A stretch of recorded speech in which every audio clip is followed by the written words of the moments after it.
may tatalakayin tayong dalawang MTB.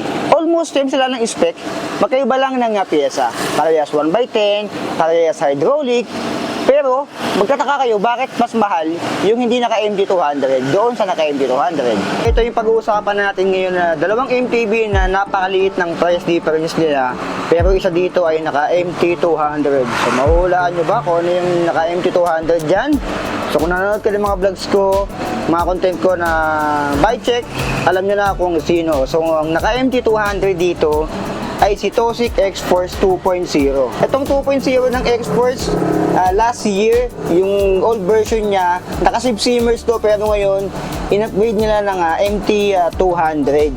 So kung di mo napanood yung recent bike check ko dito, yung update, ang mga nabago lang talaga dito, from last year, yung kanyang kulay, yung Tosyk, naging chameleon, na nagbabago-bago yung itsura. Ito naman nagkaroon ng plastic dito, dati wala to. And yung dati ay 42 teeth, kung di ako nagkakamali ngayon ay 46 teeth na yung nilagay dito. And alloy seal bearing, almost same lang din naman ng last year. Yung ibang pyesa, yun lang talaga yung mga nabago. Yung MT200, yung Tosyk dito, naging chameleon. Ito, nagkaroon siya ng plastic. So yung complete bike ko niyan, nasa channel ko lang din. So yung seat post nito ay 27.2, 34, 11, 46 teeth, 10 speed yan naka RX Sensa to. So yung RX Sensa, hindi ko alam kung maganda shifting yan, kung ganyan ang gamit nyo, comment down below, bigyan nyo kami ng feedback kung maganda ba yung shifting ng RX Sensa, yung RD and yung kanya shifter. Yung gulong ito, parehas silang 27.5. Itong isa by 125 Kadeen Race. Ayan, ito yung Ragusa, parehas na alloy seal bearing to. And alloy din, halos wala itong bakal. Ito lang talaga yung nagpapangit dito. Ito yung kanyang handlebar kasi bakal pa to. So sa sarili kong opinion, ang pinaka nagpaangat dito siguro yung MT200 niya. Ayan, MT200 dating naka-sib simmers. Ito para sa akin siguro nagkaroon siya ng konting appeal dyan. Medyo kakaiba kasi bihira makita ng nagka-chameleon yung baba. Yung brand niya dito, so Tosyk X-Force. Dito naman sa kabila, ito halos lahat sa kanya ay alloy. Pati yung handlebar nito ay alloy din. Ito nga lang, ayan, naka L2 A7. So 10 speed din yan. Ang kaibahan nito sa isa, ito yung mas kilala ng karamihan or masubok na. Itong L2, sobrang daming gumagamit ito. Parehas lang to, square taper, 170mm. And ang kaibahan lang ito dito, kung ito ay 11, 46 teeth, ito naman ay 11, 36 teeth. Ayan, hanggang 36 lang yan. Itong isa ay 40. So 11.42 teeth versus 11, 36 teeth. So parehas na seal bearing to, alloy yung gulong 27.5 din by 2.125, almost same sila ng gulong. And yung frame nito parehas alloy 6061, cable routing. Ito naka full internal, Zero Wick 650. Ito ay meron siyang external. Yung kanyang brake caliper, yung Tosyk X-Force. Yung seat post naman ito mas malapad. 30.4 yata ito kung hindi ako nagkakamali yung seat post nito. Ayan. Tingnan natin. 31.6 pala. Ayan. So mas mataba yung seat post na ginamit dito compare dito kaya Kaya X-Force, ito ay 27.2 lang. Sa seat post siguro mas pipiliin ko dito. Ito.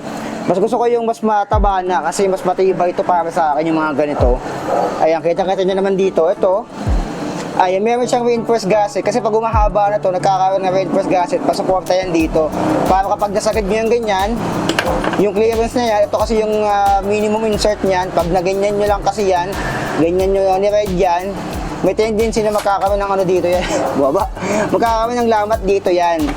So yan yung kagandahan kapag sinusunod nyo yung minimum insert, mas hahaba yung buhay ng frame nyo kasi pag nagkalamat yan dito, ay malaking problema yan. Ito mas maiksi lang yung kanyang seat tube dito, pero ayan, mas mataba to. Yung mga head tube nila parehas lang na tapered yan. Ito, ayan, tapered. Ito ay taper din. Yung port naman ito, parehas yan na stock lang. Parehas yan na bakal, 80mm travel. Size 28, may manual lockout, may preload. Ito, same lang din, may manual lockout, may preload. Parehas na 160mm yung kanyang mga rotors, stock lang din. Mas maiksi lang yung kanyang ano dito, stem. Ayan, nasa 60 to 70mm, clamping 31.8. Mas mahaba lang to kay Tosyk X-Force. Ito bakal, yung kanyang handlebar, ito naman ay alloy. Shifter L2 A7. And nakanat siya dito yung brake nitong si Heroic Warrior. So, sa sarili ko opinion kung tatanungin nyo kung sinong mas sulit sa kanilang dalawa, kasi may nag-comment sa akin na i-compare ko daw itong dalawa, kaya ginawa ko ng content. Si Tosyk X-Force 2.0 versus si Heroic Warrior 650. Sa sarili kong opinion, kung ako ang bibili, siguro mas pipiliin ko pa rin si Heroic Warrior. Si Heroic Warrior pa rin talaga ako kasi mas feeling ko mas solid to. Ayan, mas solid yung build nito kaysa dito. Ayan, kita-kita nyo naman dito. Meron siyang reinforced gasket. Ito ay wala. Bakal yung handlebar nito. Ito ay alloy na. Yung seat post ito 31.6. Ito naman 27.2. Ito nagbaka siyang chip dito. May plastic. Ito naman ay wala. Ganito. Pero mas gugustuhin ko na na ganito eh. Yung nilagay nila dito. Ayan, ito naman ay 11, 42 teeth. Ito ay 11, 36 teeth. So yung 36 teeth, palag-palag na rin naman yan. Naka-Heroic, parehas lang ng stainless steel na ginamit. 32 yung kanilang mga spokes dyan. Parehas yung fork na bakal. So ang lamang lang talaga nito na malaki ay 11, 42 teeth. Yung sprocket ito, mas malaki ng konti doon. Kasi 11, 36 teeth lang yan. Ito naman, ang pinakamalaking advantage nito ay MT200 yung ginamit. Itong pinakakilala sa linya ng brake set ng MT200 na non-series. Ito. Saman si Heroic Warrior 650, nakanat naman to. So kahit ganito yung brake nito, mas pipiliin ko pa rin to over dito. Kahit nakat MT200 ka, mas pipiliin ko pa rin talaga to. Si Heroic Warrior 650. Bakit? Nandun na yung sagot kasi mas parang feeling ko mas old talaga to. Si 650. Compare dito kay Tosyk X-Force 2.0.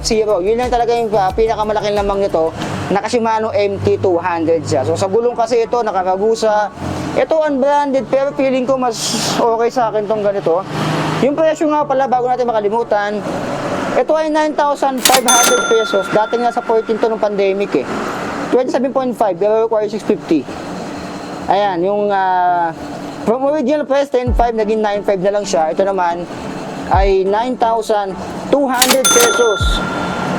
So 300 price difference. Pero para sa akin, ito pipiliin ko pa rin si Heroic Warrior 650. Ito talaga sobrang mabenta to nung panahon ng pandemic. Ito nung dumating to, ito lang talaga yung inyalamang niya. So pasensya na sa Tosyk, wala no hate din sa Tosyk, pero para sa akin, sa sarili ko opinion, pero Heroic Warrior 650 pa rin talaga ako.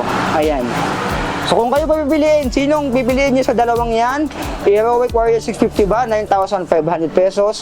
O si Tosyk X-Force 2.0 na 9,200 pesos. So dito lang yung mabibili kay Budget Buys Cavite. Yung mga links niyan ay nandyan sa comment section, sa video description. Kung gusto nyo orderin to via Shopee, pwede, hindi ako magagalit. Nandyan na yung link. Madi-deliver yan, saan man kayong lupa ng Pilipinas, Luzon, Visayas, Mindanao, pwede nyong mo-order yan. So, nasa inyo. Alam ko may pipili din sa inyo kay X-Force dahil naka-MT200 to, pero ako dito talaga. Kay Heroic Warrior 650. So, kung kayo, sinong pipiliin nyo? Comment down below. Like, comment, share, and subscribe. So be it. I love you all. Zanya.